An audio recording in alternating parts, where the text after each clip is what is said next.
नमस्कार साथियों, आपके सामने एक क्वेश्चन दिख रहा होगा और ये क्वेश्चन बहुत बढ़िया लेवल पे है।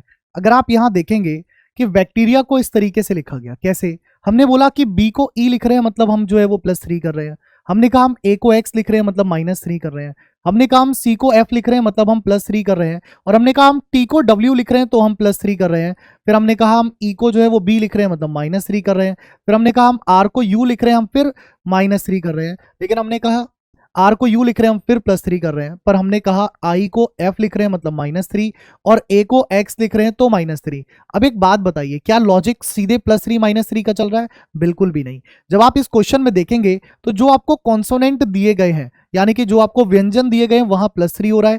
और जो आपको वॉवल्स दिए गए हैं, यानी कि जो आपको स्वर दिए गए हैं, वहां पर -3 हो रहा है। जैसे ए, आई, ई और ए, ये स्वर हैं, इन पर -3 दिख रहा है, बाकी सब में आपको +3 दिख रहा है। तो अगर यहां पर हम +3 करते हैं तो आपका जो है वो Z हो जाएगा, यहां -3 करते हैं तो L हो जाएगा, यहां भी -3 करते हैं तो R हो जाएगा, यहां +3 करते हैं तो Q, फिर +3 करते हैं तो G, और फिर +3 करते हैं तो V। तो ZLR QGV, तो ZLR QGV इसका आंसर बनेगा, मतलब कि ऑप्शन नंबर डी होगा इसका राइट आंसर। बहुत ही शानदार क्वेश्चन था, इसमें कंसेप्ट बहुत शानदार लग रहा था, एग्जाम में पूछा जाता है। तो कभी कभी ध्यान दिया कीजिए, केवल 2 अक्षरों से प्लस माइनस मत समझ लिया ना, पूरा सॉल्व करने के बाद पता चलेगा कि वहां हो क्या रहा है।